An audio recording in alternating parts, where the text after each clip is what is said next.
Assalamualaikum warahmatullahi wabarakatuh. Bismillah, alhamdulillah, wassalatu wassalamu ala rasulillah. Surat Al-Baqarah ayat ke-130. A'udzu billahi minasyaitonir rajim. Wa man yarghabu an millati Ibrahim illa man safiha nafsahu wa laqad istafainahu fid dunya wa innahu fil akhirati laminas salihin. Dan tidak ada yang benci kepada agama Ibrahim melainkan orang yang memperbodoh dirinya sendiri, dan sungguh kami telah memilihnya di dunia dan sesungguhnya dia di akhirat benar-benar termasuk orang-orang yang soleh. Baiklah, kalau kita perhatikan ayat ini, maka sejatinya ada beberapa jumlah atau kalimat yang sempurna yang bisa kita sampaikan. Setidaknya ada 3 kalimat sempurna atau jumlah yang bisa kita lihat di ayat 130 ini. Pertama adalah wa may yarghabu an millati Ibrahim illa man safiha nafsahu. Tentu kita ingat ini adalah jumlah ismiyah, yakni kalimat yang sempurna yang diawali dengan isim atau kata benda. Terlihat di situ man sebagai isim atau kata benda, sehingga bisa kita sampaikan bahwa penggalan ayat yang pertama ini adalah sebagai jumlah ismiyah. Sedangkan yang berikutnya adalah walaqad istafainahu fid dunya. Ini termasuk jumlah fi'liyah, yakni jumlah atau kalimat yang diawali dengan fi'il. Salah satu ciri fi'il itu adalah dimasuki dengan qad, sehingga istafainahu bisa kita indikasikan sebagai fi'il atau kata kerja. Sehingga susunan kalimat ini menjadi atau kita sebut sebagai jumlah fi'liyah. Jumlah berikutnya bisa kita kategorikan sebagai jumlah ismiyah. Ya, salah satu ciri jumlah ismiyah adalah dimasukinya amil nawasih. Jadi ada amil nasih yang masuk dalam hal itu di sini adalah inna dan saudara-saudaranya. Oleh karena itu, jumlah yang sudah kita sampaikan ini termasuk sebagai jumlah ismiyah, jumlah yang diawali dengan isim, dalam hal ini alha sebagai isim dhamir di sana. Baiklah, mari kita bahas masing-masing di ayat yang kita sampaikan. Pertama adalah wa may yarghabu an millati Ibrahim illa man safiha nafsahu. Dan tidak ada yang benci kepada agama Ibrahim melainkan orang yang memperbodoh dirinya sendiri. Mari kita bahas masing-masing. Pertama adalah waman. Waman diterjemahkan dan siapakah. Wa di sini tentu saja sebagai wa istinafiyah. Kita ingat ya bahwa wa istinafiyah itu artinya menunjukkan bahwa ini adalah sebuah awalan kalimat yang baru. Sedangkan man merupakan isim istifham, ya. Dia merupakan isim sebuah kata tanya. Kalau kita ingat juga man ini sebagai isim istifham, tentu dia mabni, dia tetapnya atas sukun di bagian akhirnya, fi mahalli raf'in, mahalnya adalah rofa, sehingga dia sebagai mubtada. Kita ingat kalau ada isim ma'rifat yang jatuh di awal kalimat, maka kemudian dia disebut sebagai mubtada. Dan man ini mahalnya adalah rofa karena dia sebagai mubtada atau awalan. Berikutnya adalah yarghabu. Yarghabu ini artinya membenci. Yarghabu masuk sebagai fi'il mudhari. Dia adalah kata kerja yang sedang berlangsung atau akan berlangsung. Terlihat di situ salah satu ciri dari fi'il mudhari adalah adanya huruf mudharaah. Huruf-huruf yang menunjukkan bahwa dia adalah fi'il mudhari, dalam hal ini adalah huruf ya di depannya. Yarghabu kita menyampaikan fi'il mudhari dengan fa'il atau pelakunya adalah dhamir mustatir. Takdirnya adalah huwa atau dia. Dia yang membenci, ya. Kalau kita perhatikan maka ketika kita mentasrif secara istilahi maka kita sedang berbicara tentang bagaimana susunan dari mulai fi'il madhi, fi'il mudhari, masdar, fa'il, maf'ul, fi'il amr maupun fi'il nahyinya. Maka yarghabu ini awalnya dari fi'il madhinya adalah raghiba. Raghiba yarghabu raghbatan, raghibun marghubun, irghab la targhab. Kalau kemudian kita mentasrif secara lughawi tentu saja ini berkaitan dengan domair. Kadang kita sedang membicarakan tentang fa'il atau pelakunya dari mulai huwa huma hum hiya huma hunna anta antuma antum anti antuma antunna ana nahnu. Maka yarghabu yarghabani yarghabuna targhabu targhabani yarghabana targhabu targhabani targhabuna targhabina targhabani targhabana arghabu narghabu. Terlihat jelas di situ yarghabu merupakan fi'il mudhari dan fa'il atau pelakunya adalah dhamir mustatir, takdirnya adalah di situ huwa. Nah, kemudian kita lanjutkan ke amillati. Amillati dari agama. Amillati tentu saja ini masuk sebagai syibhul jumlah. Dia adalah susunan jar majrur, yakni susunan yang terdiri dari huruf jar dan isim yang majrur karena didahului dengan huruf jar. Huruf jar yang sedang kita temui pada kesempatan kali ini adalah an, artinya dari. Sedangkan millati merupakan isim yang majrur karena didahului dengan an. Terlihat di situ tanda jernya adalah harokat kasroh di bagian akhirnya. Ya, amillati dari agama. Amillati susunan jar majrur tentu dia ta'aluk, dia memiliki keterkaitan makna. Jadi ada keterkaitan makna dengan apa? Dengan fi'il yang sedang kita sampaikan, yakni yarghabu. Kalau tadi millati ini artinya agama, agamanya siapa? Agama Ibrahim. Maka kita bisa sampaikan, bisa simpulkan bahwa millati Ibrahim ini merupakan susunan idhofah atau tumpukan kata. Kita biasa kadang menyebutnya sebagai frase. Jadi satu makna kata yang terdiri dari beberapa kata, tumpukan kata dalam hal ini adalah dua.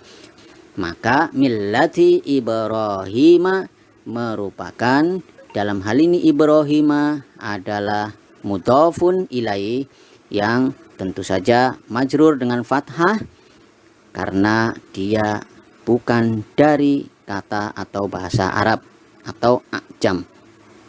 Berikutnya adalah illa. Illa ini diartikan melainkan. Ini merupakan adat hasr. Kalau kita ingat tentu illa ini masuk sebagai huruf istisna yang mengecualikan. Maka ketika ada huruf istisna yang mengecualikan maka ada mustasna yang dikecualikan itu. Nanti insya Allah kita akan bahas bagaimana kaidah-kaidah tentang istisna atau huruf-huruf yang mengecualikan ini, terutama illa. Man ini artinya orang yang. Man kita menamakan sebagai isim mausul. Isim mausul itu tentu akan ada silah mausul. Dalam bahasa Indonesia kita mengenalnya sebagai kalimat dan anak kalimat. Jadi ada kalimat atau kata yang kemudian dia memiliki anak kalimatnya. Jadi ada anak kalimat. Nah, dalam bahasa Arab kita mengenalnya sebagai isim mausul, ada silah mausul.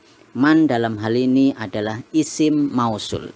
Karena isim mausul kata yang menghubungkan untuk kemudian menjadi ada anak kalimatnya, maka masuk sebagai isim yang mabni atau tetap. Mabni ala sukun mahalli rof'in. Mahalnya adalah rofa. Kenapa? Karena dia sebagai badal atau pengganti.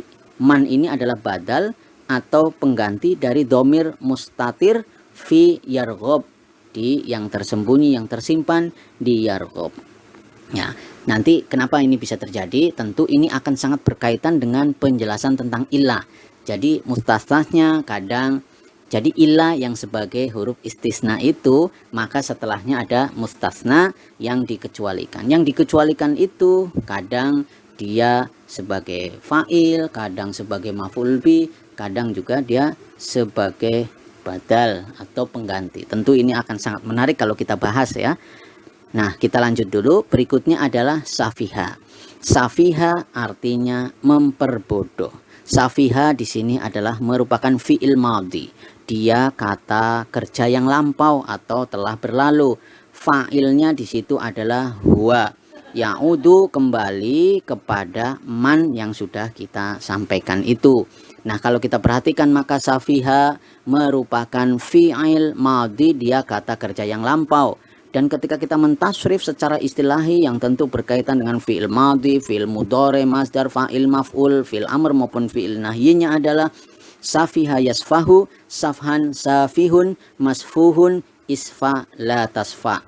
Dan ketika kita mentasrif secara lughawi yang tentu berkaitan dengan dhamir di sana yang bisa menjadi sebagai fa'ilnya, maka dari huwa huma hum, hiya huma hunna, anta antuma antum, anti antuma antunna, ana nahnu.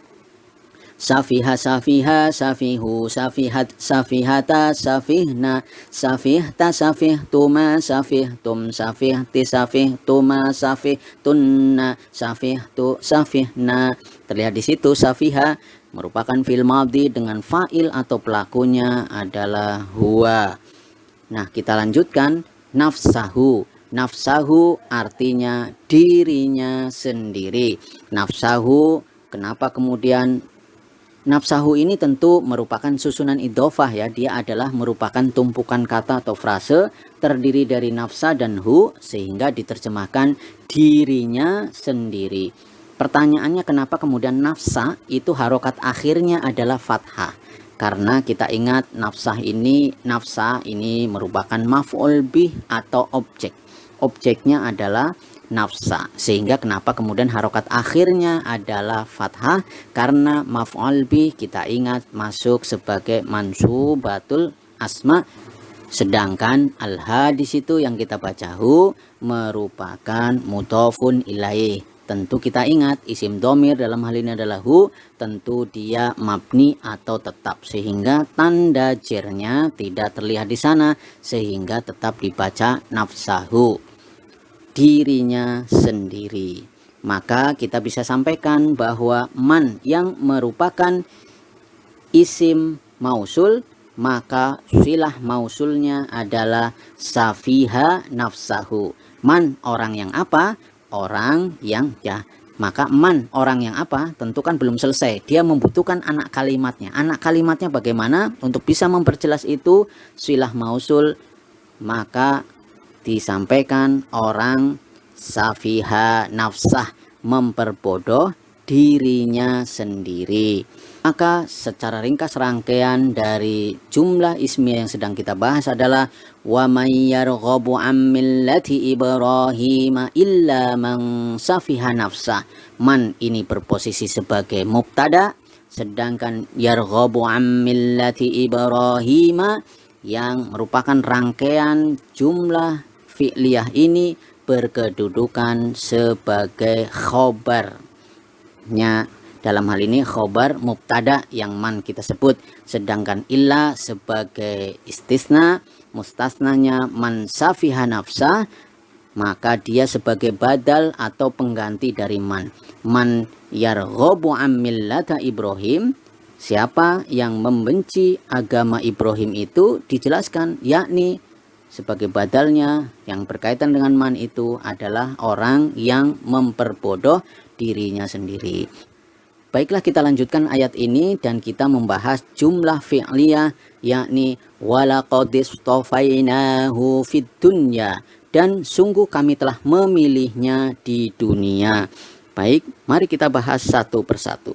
Pertama adalah walaqad. Walaqad artinya dan sungguh, terdiri dari wawu istinafiyah. Jadi ini adalah sebuah awalan kalimat yang baru, jadi jumlah yang baru, jumlah yang tentu saja kalimat sebelumnya telah sempurna.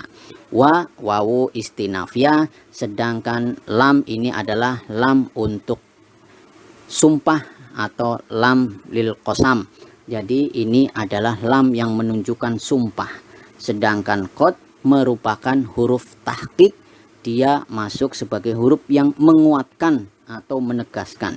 Seolah-olah disampaikan walaqad ini dan sungguh menunjukkan bahwa informasi ini merupakan sesuatu yang sangat penting. Berikutnya adalah istofainahu. Istofainahu, kami telah memilihnya. Istofainahu terdiri dari istofaina, merupakan fiil fa'il.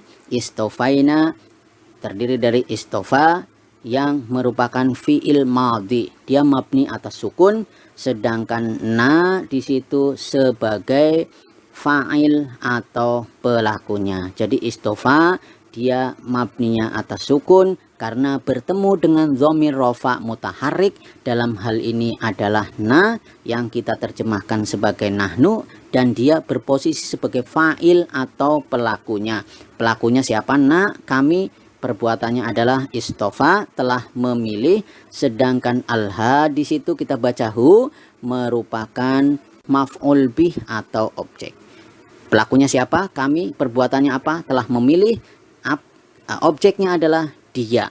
Sehingga diterjemahkan istofainahu, kami telah memilihnya. Di ayat ini terdapat kalimat yang diawali dengan fi'il madhi yang dimasuki dengan lam dan qad tanpa terdapat jumlah qasam sebelumnya. Ini menunjukkan bahwa jumlah qasam telah dibuang dan hanya diperkirakan saja. Kalimat lakot merupakan susunan jumlah fi'liyah sebagai jawab qasam dari jumlah qasam yang diperkirakan. Sehingga kita bisa sampaikan istofainahu fid dunya merupakan jumlah jawab qasam, dan sungguh kami telah memilihnya di dunia.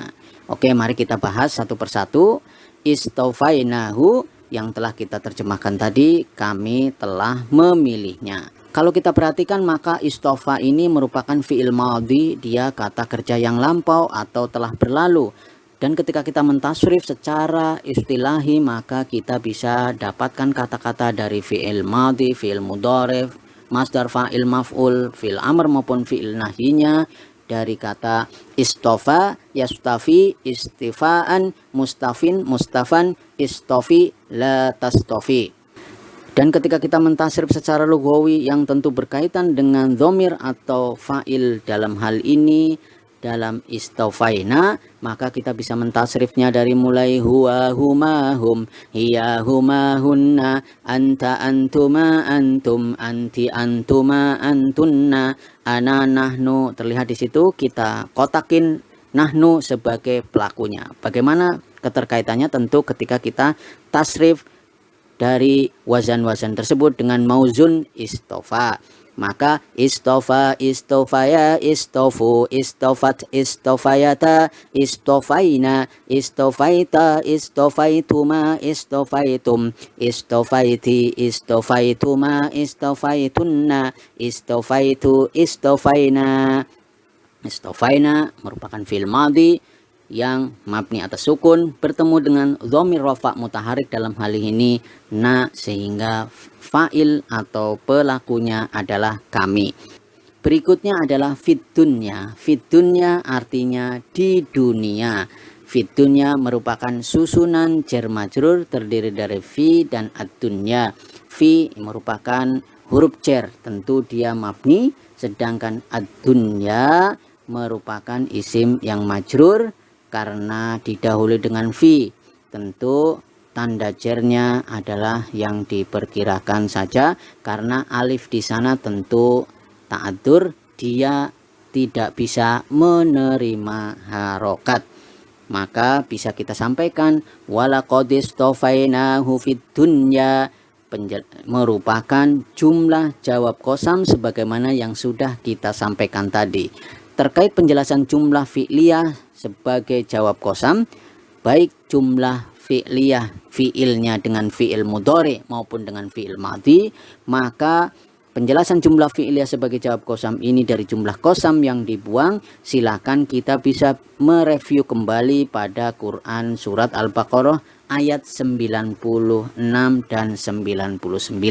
Berikutnya adalah jumlah ismiyah yang terakhir dalam ayat ini adalah wa innahu fil akhirati laminas shalihin, dan sesungguhnya dia di akhirat benar-benar termasuk orang-orang yang soleh. Ini adalah jumlah ismiyah ya. Salah satunya adalah dengan masuknya inna ke dalam mubtada dan khobar yang tentu saja sebagai kalimat inti dari jumlah ismiyah, jumlah atau kalimat yang diawali dengan isim atau kata benda. Baiklah, kita mulai dari wa innahu, dan sesungguhnya dia. Wa di sini adalah wawu haliyah, menunjukkan bahwa jumlah berikutnya menjelaskan sebagai suatu keadaan atau hal. Sedangkan innahu merupakan inna dan isimnya inna. Inna merupakan huruf musabbaha bil fi'li, sedangkan alha di situ sekali lagi sebagai isimnya inna. Inna sering sudah kita bahas ya, karena dia sebagai amil nasih. Dia sebagai amil yang masuk dalam jumlah ismiyah yang tentu saja dia memiliki amalan. Berikutnya adalah fil akhirati, di akhirat. Fil akhirati tentu saja susunan jar majrur. Dia terdiri dari fi sebagai huruf jen dan al akhirati. Sehingga kenapa kemudian harokat akhir dari al akhirati itu adalah kasroh? Karena dia adalah isim yang majrur karena didahului dengan huruf jar. Fil akhirati, di akhirat. Karena ini adalah syibhul jumlah yang dalam hal ini adalah jar majrur, dia memiliki keterkaitan makna. Dalam hal ini keterkaitan makna dengan as-sholihin. Bagaimana as-sholihin itu tentu kita bisa lihat di kalimat berikutnya, la minas sholihin. Artinya benar-benar orang yang soleh. Keterkaitan dengan tadi fil akhirati, maka yang di akhirat nanti orang-orang yang soleh. Lah di sini ini disebut sebagai lam musahlaqah. Sedangkan minas sholihin tentu saja ini adalah susunan jar majrur, min dan as-sholihin. Min artinya dari, as-sholihin orang-orang yang soleh. Min ini adalah huruf jar, sehingga as-sholihin merupakan huruf yang majrur karena didahului dengan min. Tanda jarnya untuk jamak mudzakkar salim adalah dengan ya di sana, sehingga dibaca as-sholihina. La minas sholihin, benar-benar orang yang soleh. La sekali lagi sebagai lam muzahlaqah atau lam yang bergeser atau tergelincir, sedangkan minas sholihin syibhul jumlah, susunan jar majrur yang dia ta'aluk, dia memiliki keterkaitan makna dengan siapa? Dengan khobar inna yang dihilangkan atau tidak dimunculkan. Atau secara ringkas bisa katakan ini sebagai pengganti dari khobarnya inna. La minas sholihin, benar-benar orang yang soleh. Nah, kalau kita perhatikan di ayat ini ada wa innahu fil akhirati laminas sholihin. Di situ ada lam muzahlaqah, lam ibtida yang mengalah atau bergeser karena adanya inna. Bagaimana penjelasan ini secara ringkas, bagaimana awalnya kemudian dia menjadi bergeser, maka kita bisa review lihat di Quran surat Al-Baqarah ayat 45, maka perjalanannya dari lam yang awalnya lam ibtida ini kemudian bergeser, ini akan sangat rinci bisa kita lihat di ayat yang ke-45. Maka secara ringkas bisa kita sampaikan bahwa wa may yarghabu am millati Ibrahim illa man safiha nafsahu, dan tidak ada yang benci kepada agama Ibrahim melainkan orang yang memperbodoh dirinya sendiri. Walaqad istafainahu fid dunya, dan sesungguhnya kami telah memilihnya di dunia. Wa innahu fil akhirati laminas sholihin, dan sesungguhnya dia di akhirat benar-benar termasuk orang yang saleh. Demikian yang bisa sampaikan, semoga Allah memberikan rahmatnya kepada kita semuanya. Subhanakallahumma wa bihamdika asyhadu an la ilaha illa anta wastaghfiruka wa atubu ilaik. Wassalamualaikum warahmatullahi wabarakatuh.